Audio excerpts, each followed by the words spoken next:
The Aegean Sea shimmered under the golden light of late summer, its waters restless with the approach of war. Along the northern coast of Euboea, the allied Greek fleet lay anchored near the treacherous headland of Artemisium.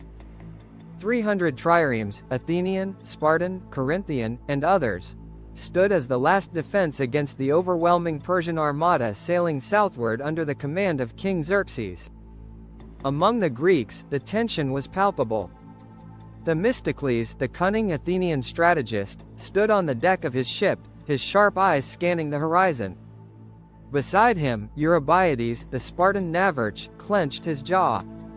The two leaders had clashed before, Euboea wary of Athenian dominance, Themistocles insistent on bold action. But now, with the fate of Greece at stake, they had no choice but to stand together. Days earlier, the Greeks had received terrifying reports. The Persian fleet, numbering over 1,000 ships, was advancing. The sheer size of the enemy force sent shivers through even the bravest hearts. Yet, the Greeks had one advantage: the narrow straits. Here, the vast Persian numbers would count for less, and Greek seamanship could turn the tide. But before battle could be joined, the gods themselves seemed to intervene. A great storm rose from the north, lashing the Persian fleet as it hugged the coast of Magnesia. For 3 days the winds howled, smashing ships against the rocks, drowning countless men. When the skies finally cleared, nearly a third of Xerxes' fleet lay ruined. Themistocles allowed himself a grim smile. "Poseidon fights for Greece," he murmured. Yet the Persian fleet was still vast, and soon their sails darkened the horizon once more. On the third day after the storm, the Persian vanguard, 200 ships, swept toward Artemisium. The Greeks, though outnumbered, formed a defensive crescent, their bronze rams glinting in the sun. The Athenian triremes, swift and agile, darted forward. Among them was the ship of Lycon, a seasoned trier arch who had fought pirates in the Aegean for years. His crew, hardened by years at sea, rowed with practiced rhythm. "Ready the ram," Lycon shouted. A Sidonian galley, proud emblem of Phoenicia, surged toward them. At the last moment, Lycon's helmsman veered sharply, and the Athenian ship's bronze beak tore into the enemy's hull. Wood splintered, oars snapped, and the Sidonian vessel listed heavily as seawater rushed in. All along the line, the battle raged. The Corinthians held the right flank, their ships locking with the enemy in brutal boarding actions. A Spartan trireme, grappled by 2 Cilician vessels, became a floating slaughterhouse as hoplites cut down invaders with spear and sword. By nightfall, the Persians withdrew. The Greeks had held, but at a cost. 30 of their ships were lost, and many more damaged. That evening, as the Greeks repaired their vessels, a lone ship slipped into their harbor, a defector from the Persian fleet.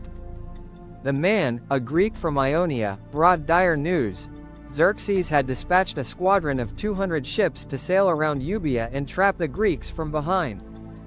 Themistocles' eyes gleamed. "Then we must strike before they encircle us." Under cover of darkness, he sent a squadron of the fastest Athenian triremes to ambush the Persian detachment. Guided by local fishermen, the Greeks found the enemy anchored in a secluded bay, their crews asleep. With silent precision, the Athenians struck.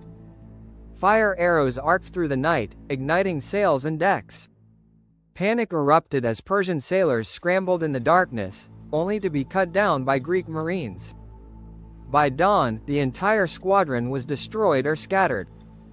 The next day, the full might of the Persian fleet advanced.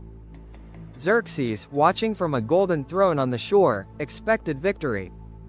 His ships stretched across the horizon, their multicolored sails like a vast, deadly tapestry. The Greeks, though weary, formed their line once more. Themistocles knew they could not win a prolonged battle, but they did not need to. Their goal was simple: bleed the Persians, buy time for the army at Thermopylae. The battle was chaos. Ships collided, arrows darkened the sky, and the sea turned red. Lycon's trireme, already scarred from previous fights, rammed an Egyptian vessel head-on. The impact threw men to the deck, but before the enemy could recover, Greek hoplites leapt aboard, their spears driving deep. On the Spartan flank, Euboea fought like a man possessed. His ship, grappled by 3 enemies, became a fortress of death. Persian marines fell by the dozen, but more kept coming. Just as all seemed lost, a Corinthian trireme smashed into the fray, tipping the balance. By midday, both sides were exhausted. The Greeks, though battered, still held their position. The Persians, despite their numbers, could not break through.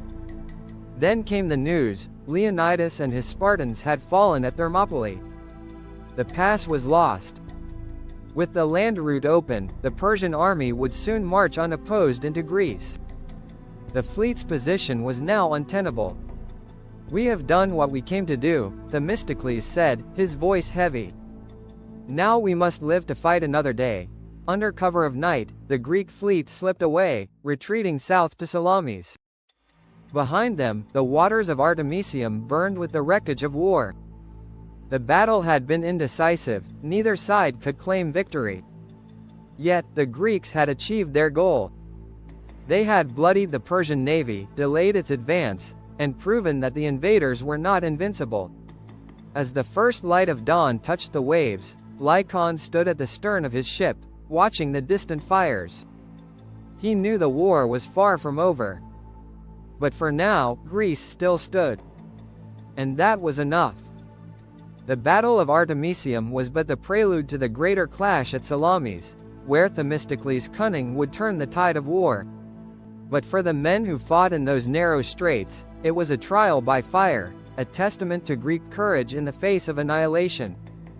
Though overshadowed by the legendary last stand at Thermopylae, Artemisium was where the sea held its breath, where the fate of a civilization trembled in the balance. And though the waves have long since washed away the blood and smoke, the echoes of that battle still whisper in the winds of history.